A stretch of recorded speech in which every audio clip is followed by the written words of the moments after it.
Well, candidates up for election for the Bishop City Council met with the public last week on Thursday, October 25th, and that was to present their credentials and answer questions. Sierra Wave Media's Gigi Vanderriet filed this report. Hosted by the Bishop Chamber of Commerce and Visitors Bureau in conjunction with the VFW Ladies Auxiliary, the event drew a sparse crowd of Bishop voters to hear what the three incumbents, Susan Cullen, Laura Smith, and Dave Stottlemyre, and challengers Pat Gardner and Keith Glidewell had to say about their candidacies. 3 questions were prepared and circulated to the candidates prior to the event, and after introductions, each candidate was allowed 5 minutes to answer each question. Now, due to a sudden illness, Susan Cullen was unable to attend, and her introduction and answers were read to the audience. Now, the first question raised was due to a concern that many owners of businesses that operate within the city of Bishop cannot vote for city council representation as they reside outside of the Bishop city limits. Candidates were asked if residents of the greater Bishop area are important and appreciated. All of the candidates were in agreement that the business community in Bishop is a vital resource of and for the city, and that all business owners as well as the populace of the greater Bishop area are important to the Bishop City Council. They said that all concerns and suggestions are taken seriously and decision-making is done for the good of everyone. Now, when asked what the business community could do to strengthen ties and forge a stronger relationship with the Bishop City Council, the overwhelming response by the candidate was, "Come to meetings."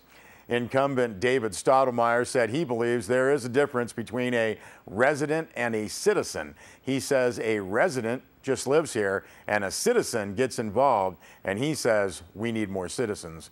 Laura Smith said she always carries a card with her home phone number printed on it and encourages people to reach out anytime to discuss issues and ideas.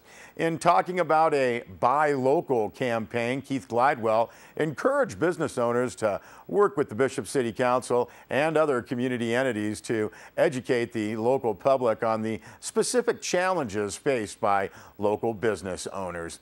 Now, question 3 dealt with the Bishop City budget and its use of available funds to generate increased tourism. Once again, the candidates were in agreement on what constitute fiscal responsibility and supported the current position that essential services such as police, fire, water and sewer, and parks and recreation must be funded first. Pat Gardner commended the staff of the Bishop Chamber of Commerce and Visitors Bureau and said that the Bishop City Council must continue to do everything possible to support the chamber. An incentive program to track the transient occupancy tax, or TOT, that might allow for a set percentage of the TOT to be given back to the Chamber of Commerce was suggested by Susan Cullen.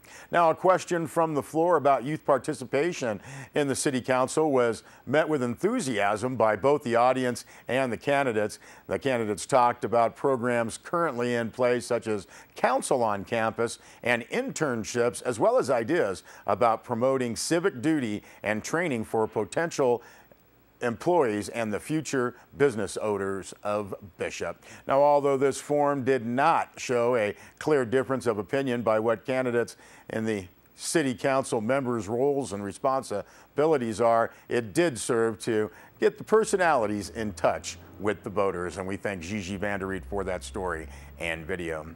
Bennett Kessler filed this following report. At their regular meeting on November 7th, the Mammoth Town Council will start to deliberate on the proposed restructuring plan of town government, including some 13 job cuts. 7 of those are in the police department. However, there will be no cuts there until next July 1st. Now, tonight, the council scheduled a special meeting. The only item on the agenda is a closed session, and in it, according to the agenda, the town council will confer with town manager Dave Wilbrecht about labor negotiations with several employee groups, the associations of the general employees, management employees, police officers, public works employees, and unrepresented employees such as the town manager, assistant town manager, police chief, and others. Now, the specific details of these negotiations are not known, but assistant town manager Manager Mariana Marashiva Martinez did confirm that the purpose of the closed session is to, quote, discuss employee association negotiations related to the restructuring plan, end quote. Now, the town council now considers proposals that would combine jobs in public works and road maintenance, shift other jobs to managers, and cut other positions, including 7 police officers.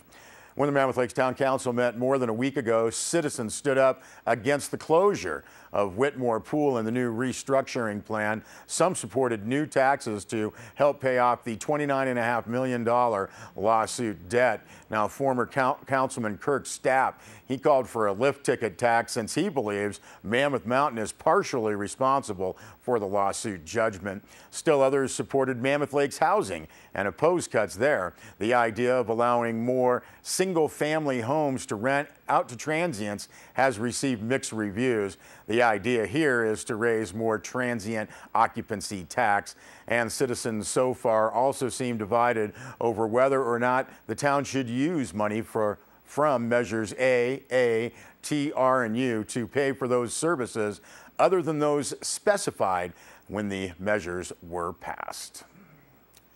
Well, it's been great to see all the pink this month, recognizing October as National Breast Cancer Awareness Month. One fundraiser through Wednesday is taking place at Vons in Mammoth, teaming up with the Healthcare Trust of Mammoth Lakes. Sierra Wave Media's Cleland Hoff talked with Lori Ciccarelli. So in honor of October's National Breast Cancer Awareness Month, the Healthcare Trust of Mammoth Lakes, which is Mammoth Hospital's foundation, has partnered with Mammoth Lakes Vons to raise money for the local women who cannot afford mammograms. And so the money is in a fund that will serve the underprivileged women of this county to be able to have mammograms at Mammoth Hospital. Thank you, Mammoth Lakes Vons, for supporting Mammoth Hospital.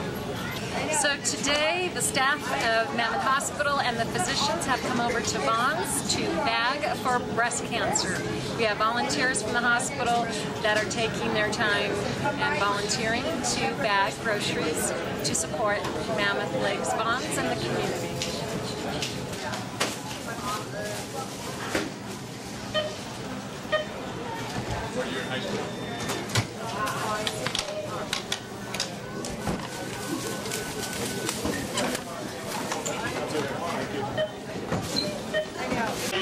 Francisco, check up done, please. Is there anything I can help you with? Andres, check us.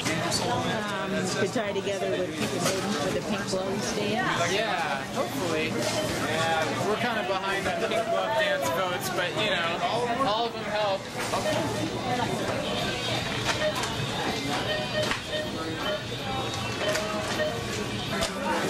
Thank you very much.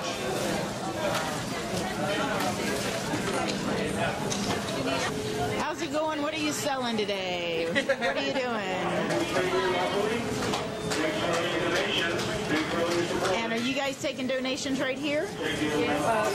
Some people have given some, but usually it's at the checkout where they're rounding up. Yeah. Okay. Yeah.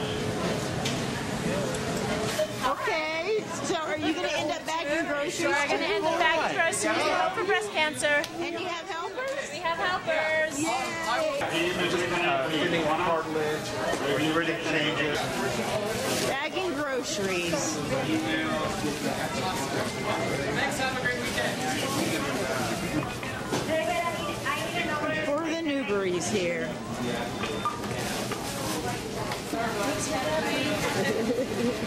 Here, ma'am, take your bag. Is this moving? It's moving. Oh, it's moving. It's going to be on Sierra Wave. Oh my gosh, I can't lift this. It's amazing. Ma'am, do you need help out to your car? Oh, I do.